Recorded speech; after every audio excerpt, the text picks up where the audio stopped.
How do we obtain set apartness? What makes us spiritual? Observe and follow what? The Torah, the law. You can't get away from it.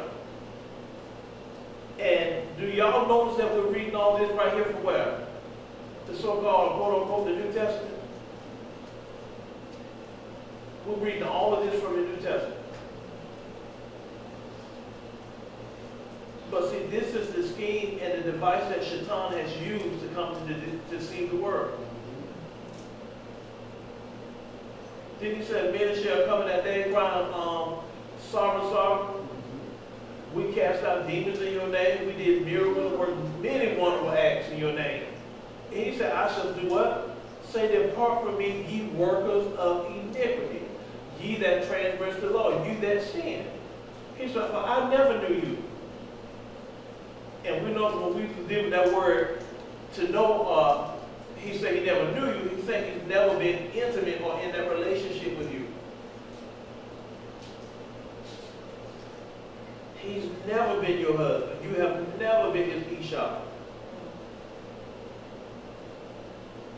Not walking in sin. And he's righteousness and he's set apart.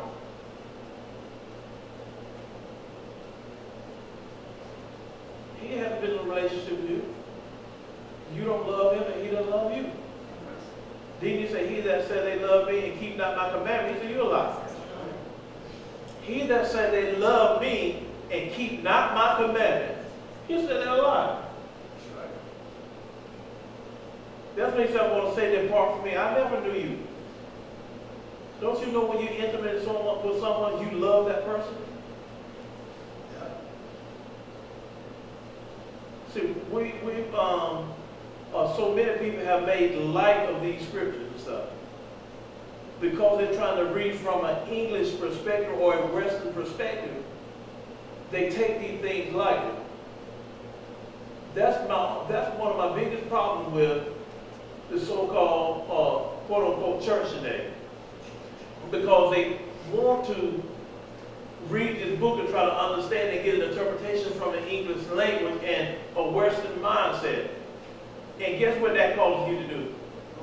To go off, to take this book lightly. That's why they tell you that he forgive you. Let me tell y'all something. Don't y'all know you should not be able to go up in a quote-unquote assembly and see the things that you see going on in these assemblies. And these people call themselves saved. And the only thing I can tell you, they're under grace. That means you can do anything you want to do and get into the kingdom. And that's a lie. That's why the Most High said this road here is lonely. This highway is empty. He said, every now and again there you'll find a one who travels. Every now and again. Straight Street is narrow. But what did he say about Broad Street? Why? He said, why? There's no room for everybody. The more come, the wider it gets. But he said, lead it to the what? Destruction. It leads to destruction. That's why, like in New York, they got that street Broadway. Broadway. Because so many people want to make it on Broadway. Yep. It's a wide zone. Exactly. It's open up for you.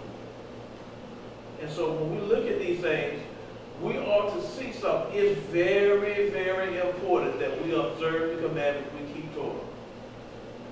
And I think last week we talked about binding it around our neck. It gives you a long life and length of days on earth. That's very important. That's very important. Now, let's go over to Yahuah 2 and 4. We only have a few more minutes. Yahuah 2 and 4, John 2 and 4.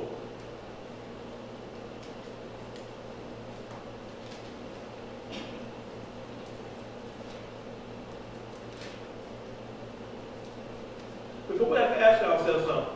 Did the Mashiyach walk in sin or walk lawlessly? If he didn't do it, what makes us think we can do it? We got to be out of our mind. Let's read John, though. John's going to give us a little enlightenment on what's really going on. We're going to ask Rob, I can't even get that for us. Yahuah, 1 John 2 and 4. Yeah, first, I'm sorry. Yeah. 1 John. You said 1 John 2? Yes, 4. 2nd chapter, 4th verse.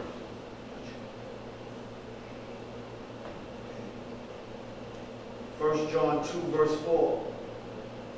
He that saith, I know him, and keepeth not his commandments, is a liar, and the truth is not in him. Stop right there.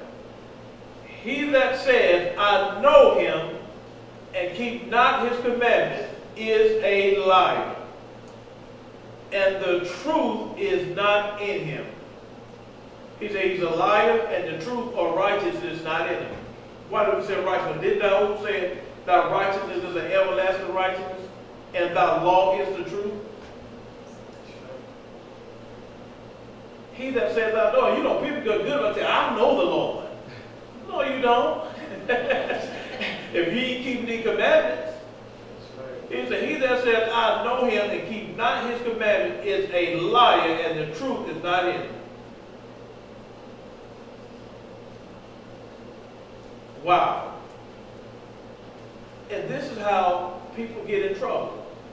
Because this thing here has been pushed. They done swept the book. They done took what you should be doing out of the book and swept it under the rug and buried it. It got people living just lawless, doing anything they want to do. You ought to know something wrong. Anytime you got people, they got, you have gay pastors with gay churches in the book teaching against something, and you trying to justify, and you got a congregation, and you welcome all this madness, and the most I told you is an abomination. We got to know something's wrong with that.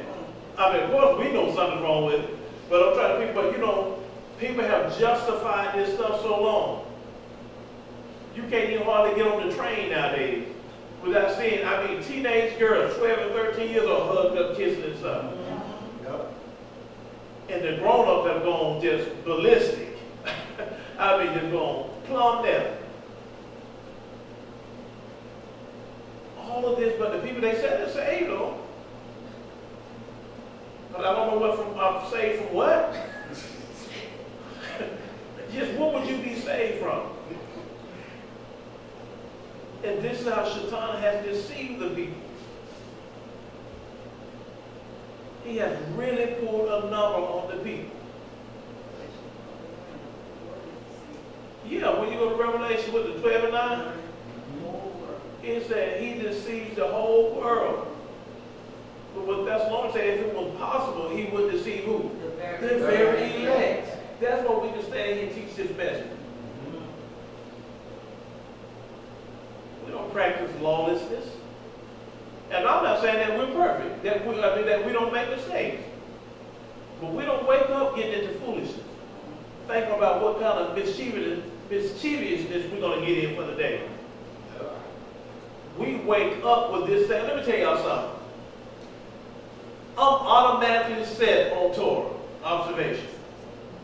I'm not saying I don't fall sometimes, but my mind, when I'm getting up, I have a righteous mindset. I'm not waking up to see where I can go rob and all that kind of madness. I wake up thanking the Most High. Seeing how I wake up walking in that light. Now, you know, you're going to meet people and encounter people. Sometimes they'll try to pull you out of that, people pull you out of the spirit. Make you say a few of the words here and there. Make you throw a couple of these in here. But we do that and we just put down the question. We fall out, when we get up, we get out. Right. These people want to walk around and they mess. But I'm going to stop right there because I think I'm out of time now, Robert. Okay? So we're going to cut off right there, and next week we're going to pick up a salvation. Because you got a lot of people saying that they're saved. They say they're saved from their sins. But they're still practicing sin, but they're saved from it. But we're going to stop right there. We're going to pick up a salvation next week. Come on, let's get Yahuah a hand.